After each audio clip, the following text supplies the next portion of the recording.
Hola a todas y todos, espero que se encuentren bien. Como les conté la semana pasada, esta vez voy a grabar la última parte del seminario que habíamos iniciado, ya que es más corto y lo voy a complementar con un apunte que van a tener disponible en la cátedra virtual. En la charla de hoy les voy a hablar sobre todos los pasos, vamos a hacer un breve repaso de los primeros, pero fundamentalmente de los restantes que nos quedan mencionar respecto a la metodología de modelado por homología o modelado comparativo que se utiliza para poder predecir la estructura tridimensional de proteínas. Esta técnica, a ver si- esta técnica nos permite entonces obtener una aproximación de la estructura atómica de una proteína en base a la estructura tridimensional de una proteína relacionada y homóloga que es conocida, a la cual vamos a llamar molde o template. En el diagrama que pueden observar aquí a la derecha, tenemos primero las metodologías experimentales, ¿sí? Que son las que vimos en la primera clase, como RMN, rayos X, o incluso microscopía electrónica, perdón. Y luego los métodos más utilizados para predicción de estructuras tridimensionales, como son el modelado comparativo, que es el que vamos a ver hoy, que básicamente se necesita como mínimo un 30% de identidad entre la secuencia problema y la secuencia que vamos a utilizar como template para predecir la estructura tridimensional. Otras metodologías que suelen utilizarse es el threading o modelado por reconocimiento de fragmentos. En este caso, el porcentaje de identidad entre secuencias es mucho menor. De todas maneras, este tipo de metodologías suelen utilizarse cuando no encontramos justamente un porcentaje de identidad razonable entre nuestra secuencia problema y las secuencias template que están disponibles en las bases de datos. Y finalmente, el método de ab initio o la predicción de novo, donde se puede predecir mediante diferentes cálculos energéticos, se puede predecir la estructura tridimensional. Son métodos mucho más costosos computacionalmente, y la información que obtenemos o el modelo que obtenemos es mucho más alejado en cuanto a la veracidad con respecto al modelo o a la técnica que vamos a ver hoy. Como les contaba, básicamente para poder predecir una estructura tridimensional mediante homólogos, nosotros partimos de nuestra secuencia de aminoácidos problema. Lo que vamos a realizar es una búsqueda en bases de datos de estructuras tridimensionales, por ejemplo en PDB, a través de un método que se conoce como un método heurístico, que puede ser el BLAST. Una vez que mediante estos algoritmos de BLAST nosotros encontramos diferentes templates, los identificamos, se llevan a cabo una serie de cálculos estadísticos, como por ejemplo el eValue, que vimos la semana pasada, que nos permiten rankear de alguna manera, junto con este valor estadístico y el porcentaje de identidad y de similitud que hay entre la secuencia problema y los templates, las diferentes proteínas de las cuales se conoce la estructura tridimensional. El siguiente paso, una vez que están identificadas, es realizar el alineamiento, ya sea mediante un alineamiento global o mediante un alineamiento local. Una vez que tenemos el alineamiento realizado, ya con la proteína template, el siguiente paso sería comenzar a generar el backbone, el esqueleto peptídico de la proteína. Luego se agregan los loops, las cadenas laterales. En caso de que estos modelos no sean robustos, este proceso vuelve a repetirse de una manera iterativa hasta que uno logra optimizar el modelo obtenido, y finalmente se valida el modelo mediante un análisis, como vamos a ver más adelante, de los gráficos de Ramachandran y diferentes valores de score que se calculan para darnos información sobre cuán similar o cuán robusto, mejor dicho, sería el modelo que nosotros obtenemos por el modelado, a partir de estos templates o a partir del alineamiento que nosotros realizamos con un template que es una proteína tridimensional conocida. Entonces, la semana pasada charlamos un poco sobre cómo buscar moldes, si bien ustedes ya han trabajado con estructuras de PDB.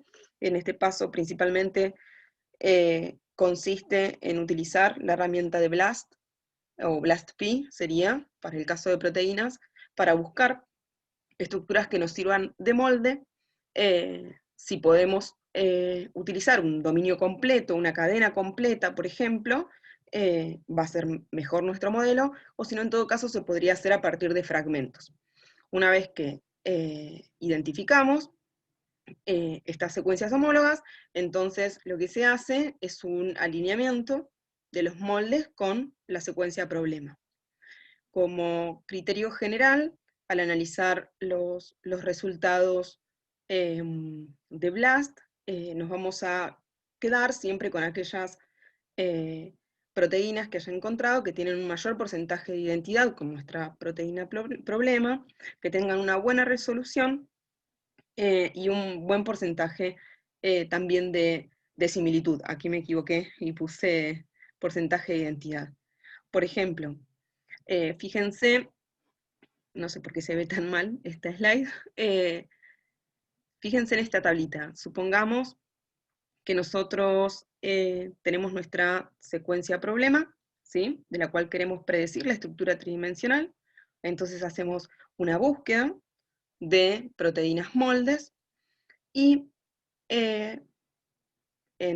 como resultado BLAST nos da un listado de diferentes proteínas. Yo elegí 5, ¿sí?, proteínas que están depositadas en PDB con estos códigos que se observan aquí, que son las mejor rankeadas, ¿sí? Entonces, habíamos dicho que el valor de eValue, ¿sí?, la probabilidad de que ese template no haya sido, digamos, seleccionado por azar, en relación a la información que nosotros le damos de nuestra secuencia problema, cuanto más bajito es ese valor, mejor, ¿sí? Mejor es la expectativa para que nosotros podamos asegurarnos de que esa selección, digamos, del template es correcta, ¿sí? En este caso, fíjense que son todos valores de 0. Luego, se puede analizar cuáles son los residuos entre nuestra secuencia problema y la de consulta, ¿sí? ¿Cuáles son esos residuos que han sido alineados? ¿Sí? Fíjense que en este caso, bueno, el alineamiento se produce con la cadena A de esta proteína, que tiene una longitud de 505 aminoácidos, y están alineados del 1 al 471. En el caso de esta segunda proteína, en este caso fue seleccionada la cadena B, y tiene una longitud de 478, y el alineamiento es diferente. Fíjense que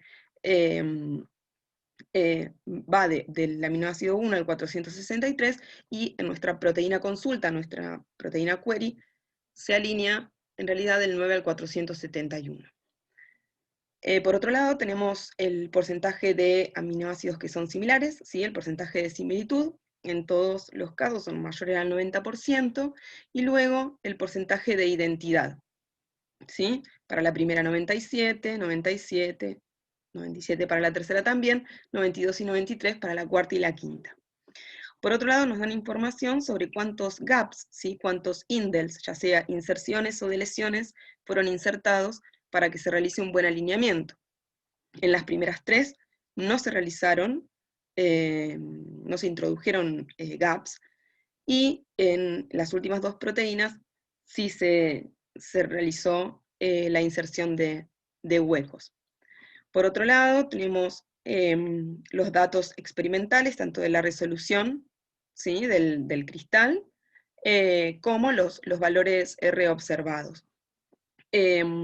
Obviamente que para las estructuras que son obtenidas a partir de rayos X, en este caso, como es microscopía electrónica, fíjense que las resoluciones son mucho más altas. Entonces acá observamos que para la primera tenemos un valor de 3,5 Armstrong de resolución, estas dos son por microscopía electrónica, y las últimas tenemos de 2,8 Armstrong y 3,7 Armstrong. Si bien este es el cristal que tiene mejor resolución, si nosotros analizamos en conjunto todos los datos, fíjense que en estas se introducen gaps y que el porcentaje de tanto de similitud como de identidad es menor que en el caso de la primera, ¿sí? Que pese a tener una resolución un poco mayor que esta de aquí, en conjunto, cuando se analizan todas las características de estos modelos homólogos que se obtienen a partir de nuestra secuencia problema, uno seleccionaría la primera para comenzar a modelar la estructura tridimensional de nuestra proteína problema. Entonces, una vez que está seleccionado el molde, el siguiente paso sería comenzar a construir o a modelar el esqueleto de nuestra proteína problema. Entonces, partimos de la premisa de asumir de que en las regiones alineadas hay similitud estructural de esas proteínas, y por lo tanto, lo que van a hacer los programas que utilicemos es básicamente copiar las coordenadas atómicas de aquellos residuos que son exactamente idénticos. Y para el resto de los aminoácidos, ¿sí? En los cuales hubo una modificación o hay un cambio entre los aminoácidos, más allá de las características físico-químicas de cada una, en ese caso solamente se va a reservar el esqueleto del aminoácido, ¿sí? Sin las cadenas laterales. Por otro lado, aquellas regiones que no son conservadas, generalmente, como charlamos la semana pasada, estas van a aparecer como gaps, producto de una inserción o una deleción en alguna de las cadenas, y estos gaps en principio no van a poder ser modelados directamente en conjunto con todo el esqueleto de la proteína, ¿sí? Sino que estas regiones que son faltantes de nuestro modelo se van a intentar modelar luego, ¿sí? Y este es uno de los mayores problemas a la hora de realizar modelos por homología. Es donde se cometen muchos errores en el momento de modelar estos gaps, porque en realidad uno, vamos a ver ahora más adelante, que no conoce a ciencia cierta cuál es no conoce en detalle, mejor dicho, cuál es la secuencia de los aminoácidos que van a estar formando parte de esa parte. Entonces, para modelar esos gaps, que en realidad en la estructura tridimensional aparecen como loops, son estas, fíjense, ¿sí? Estas cintas que aparecen en la estructura tridimensional. Básicamente hay dos métodos, ¿sí? Que consisten en hacer pequeños modelados. Por un lado, está el método que les comenté al principio, que es el método general de buscar en Protein Data Bank alguna similaridad de secuencia con alguna de las proteínas, ¿sí? Considerando el punto de inicio del loop y el punto final, ¿sí? Tomando los extremos. Si uno conociera entonces los extremos que forman parte de estos loops, uno podría hacer una búsqueda por similitud de secuencias y, mediante BLAST poder predecir cuál es, digamos, no solo, digamos, qué tipo de aminoácidos podrían estar formando parte del loop, sino también cuál es la conformación de cada uno de ellos. Otra de las metodologías que puede utilizarse para modelar estos loops es realizar un modelado mediante un método ab initio, que básicamente consiste en generar diferentes conformaciones de todos los aminoácidos que están presentes en el loop, basándose en cálculos de energía y en minimizaciones de energía. Nosotros en particular en el trabajo práctico vamos a hacer el método más sencillo, que consiste en buscar entonces una similitud de secuencias considerando el punto inicial y el punto final de cada uno de los loops que pueden aparecer en nuestra proteína. Luego, una vez que se modela entonces el esqueleto y los loops, el siguiente paso sería adicionar aquellas cadenas laterales correspondientes a los aminoácidos que no eran exactamente idénticos con nuestro template. Para eso, lo que se hace es una búsqueda conformacional, se van modificando los ángulos de torsión de las cadenas laterales hasta lograr una minimización de la energía. Esta búsqueda conformacional puede estar restringida a los valores de los ángulos de torsión que tienen una mayor concurrencia o una mayor presencia en las bases de datos, ¿sí?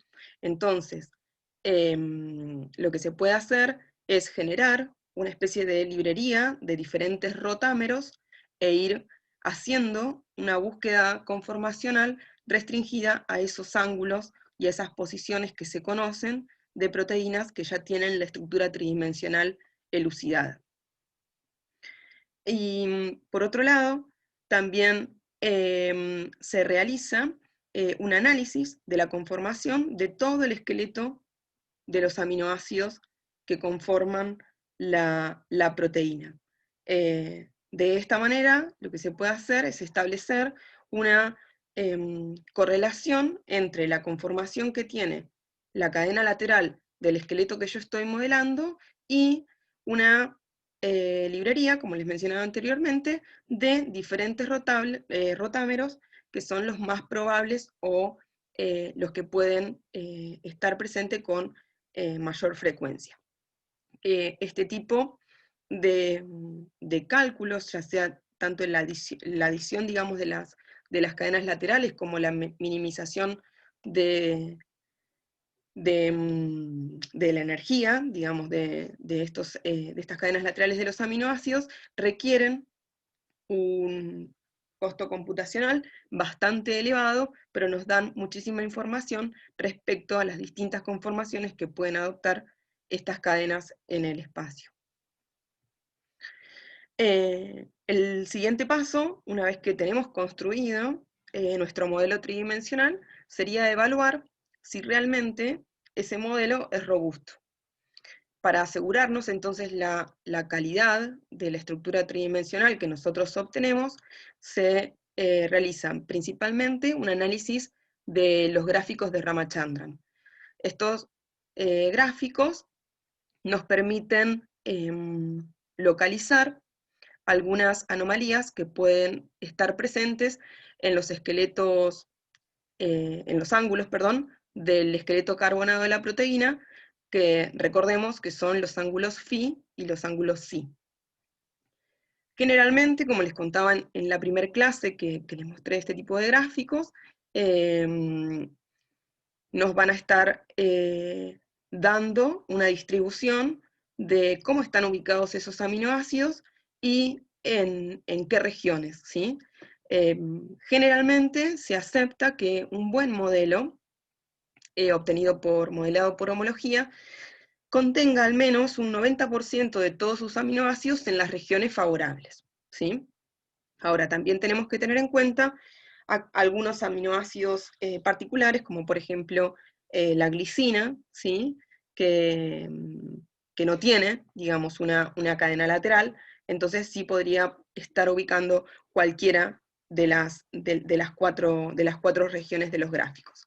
En este caso en particular, yo les estoy mostrando un ejemplo de un modelo de la PGP humana, que se obtuvo a partir de una estructura tridimensional de la glicoproteína P de ratón, ¿sí?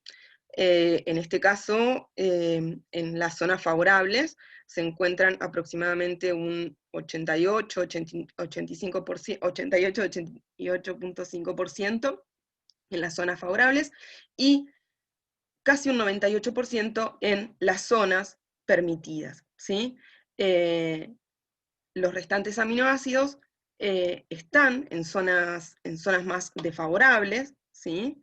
Pero lo interesante de esto es que, más allá del análisis de los gráficos de Ramachandran, después se hace un análisis del sitio activo de esas proteínas y encontramos que este porcentaje de aminoácidos ubicados en zonas desfavorables no estaban en la región del sitio activo, ¿sí? Por lo tanto, eventualmente, para una posterior realización de un docking molecular, esto no generaría un, un conflicto, digamos.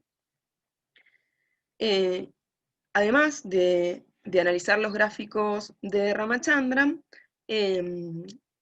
existen diferentes servidores webs que nos permiten calcular o evaluar, mejor dicho, la capacidad de cuán bien se adaptó la secuencia problema, ¿sí? La secuencia query, a la estructura que nosotros utilizamos como template. Cada uno de estos servidores tiene un nombre diferente, ¿sí? Ya sea un valor de Verify 3D Score o ZDOP Score, digamos, llevan el nombre del servidor que uno utiliza para hacer el cálculo de estos parámetros en particular.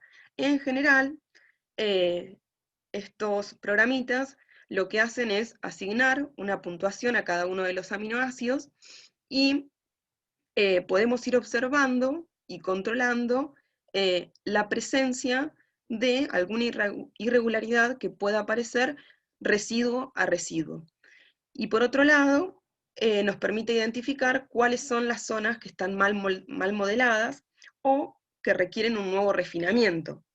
En general, este tipo de valores de score tienen un valor de corte, ¿sí? Y, bueno, por encima de ese valor de corte se consideran que los aminoácidos, digamos, se encuentran ubicados correctamente, y cuando están por debajo de este valor de corte es que están presentando algún tipo de irregularidades. Esto se puede hacer residuo a residuo en toda la cadena que nosotros modelamos.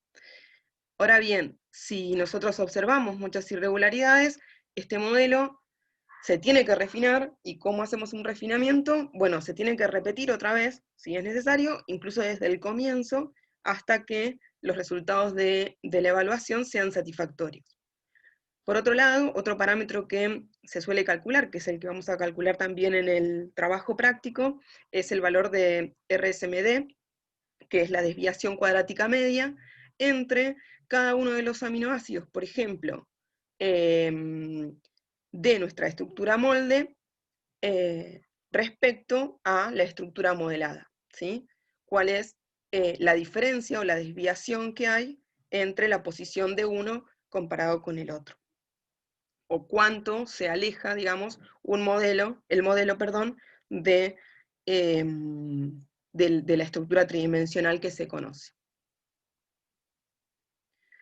Bien, y en general, ya lo vamos a ver en el trabajo práctico, pero básicamente los errores más comunes y más frecuentes que están relacionados con todos los modelos que se generan mediante este tipo de metodologías están enfocados en dos puntos, que son las etapas cruciales y las primeras etapas que uno realiza cuando va a hacer un modelo comparativo o modelo por homología. La primera es elegir básicamente mal el template, ¿sí? Cuál va a ser nuestra proteína molde.